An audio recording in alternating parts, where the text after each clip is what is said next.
Bismillahirrahmanirrahim. Assalamualaikum warahmatullahi wabarakatuh. Yang saya hormati pengasuh Pondok Pesantren Zainul Hasan Genggong, yakni Al-Mukarram Kiai Haji Mutawakkilallah SHMM. Yang saya hormati Dr. Abdul Aziz Wahab selaku Rektor Universitas Islam Zainul Hasan Genggong. Yang saya hormati dosen pembimbing saya, yakni pembimbing 1 Ustadzah Endah Tri Wisudaningsi MPDI, dan yang saya hormati dosen pembimbing 2 saya, yakni Salamah Eka Susanti MSI. Perkenalkan, nama saya Alpan Maulana Evanda, Prodi Pendidikan Agama Islam. Di sini saya akan mempresentasikan hasil tugas skripsi saya yang berjudul Program Pendampingan Baca Tulis Al-Quran untuk meningkatkan kecerdasan spiritual siswa MTS Ihyaul Islam Kabasan Pajarakan Probolinggo. Belakangi saya untuk mengambil judul ini, yaitu pentingnya pengetahuan tentang Al-Quran tidak bisa dipandang remeh, karena hal ini merupakan landasan utama dalam memahami ajaran Islam secara mendalam.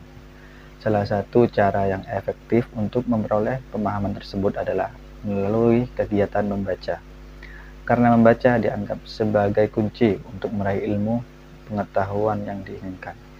Dalam konteks pendidikan agama Islam, pembiasaan baca tulis Al-Quran menjadi kunci utama dalam upaya memperkuat keimanan dan kecerdasan spiritual anak. Dari penjelasan latar belakang yang saya paparkan di atas, terdapat rumusan masalah yang muncul. Yang pertama, bagaimana dampak program pendampingan BTQ terhadap pembentukan karakter siswa di MTS Ihyaul Islam Kabasan Pajarakan Probolinggo. Yang kedua, apa saja hambatan atau tantangan yang dihadapi dalam implementasi program pendampingan BTQ di MTS Ihyaul Islam Kabasan Pajarakan Probolinggo ini. Kemudian tujuan penelitian untuk menjawab rumusan-rumusan masalah. Kemudian manfaat penelitian. Manfaat penelitian di sini ada 2. Yang pertama, manfaat teoritis. Yang kedua, manfaat praktis. Sedangkan manfaat teoritis,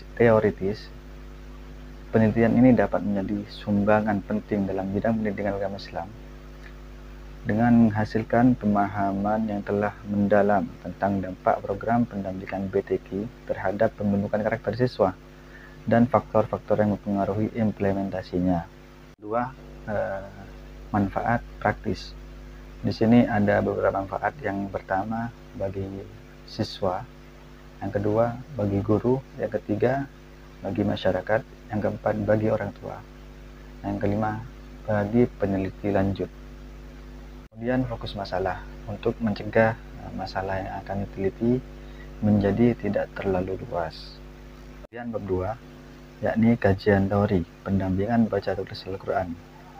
Pengertian pendampingan merupakan taktik yang umum digunakan oleh pemerintah dan organisasi nirlaba untuk meningkatkan mutu sumber daya manusia.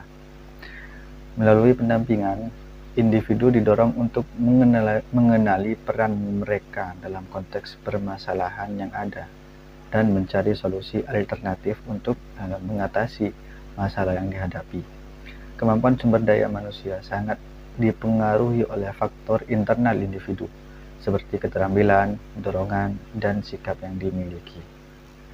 Menurut Subhi Al-Salih, Al-Quran dalam bahasa adalah kata yang merujuk pada kata Al-Quran bentuk yang sama dan serupa dengan kata qiraah.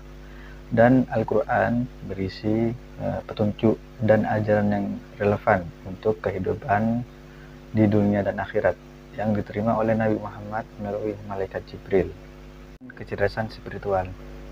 Pengertian kecerdasan spiritual menurut Howard Gardner mengemukakan bahwa kecerdasan adalah kemampuan untuk mengatasi berbagai masalah dalam kehidupan dan menghasilkan produk atau jasa yang bermanfaat dalam berbagai aspek kehidupan. Juga menurut Dana Zohar dan Ian Marshall mengemukakan kecerdasan spiritual merupakan kecerdasan batin yang digunakan untuk menyembuhkan dan menyatukan diri. Kemudian kajian terdahulu. Pada pembahasan ini akan disajikan secara sistematis tentang paparan hasil penelitian yang telah dilakukan sebelumnya terkait dengan permasalahan yang akan diteliti. Dan juga dalam pembahasan ini akan disampaikan secara terperinci mengenai temuan-temuan penting dari penelitian-penelitian sebelumnya yang relevan dengan permasalahan yang akan diteliti.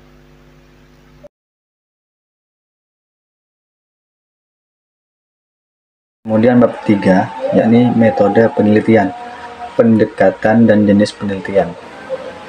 Penelitian ini menggunakan jenis penelitian lapangan. Penelitian ini menggunakan pendekatan kualitatif yang bertujuan untuk menggali makna, pemahaman, konsep, simbol, karakteristik, deskripsi, dan gejala terkait suatu fenomena. Tujuan utama dari penelitian kualitatif adalah untuk mendalami pemahaman terhadap suatu fenomena atau pernyataan melalui prosedur ilmiah yang sistematis dengan pendekatan kualitatif. Kemudian data dan sumber data penelitian. Data dan sumber data dapat dipandang dari sudut pandang sumbernya yang terbagi menjadi sumber primer dan sumber sekunder. Kemudian ada juga teknik pengumpulan data. Penelitian ini merupakan studi kualitatif yang bertujuan untuk mengungkap kondisi perilaku masyarakat yang diselidiki dan situasi lingkungan sekitarnya. Kemudian teknik analisis data.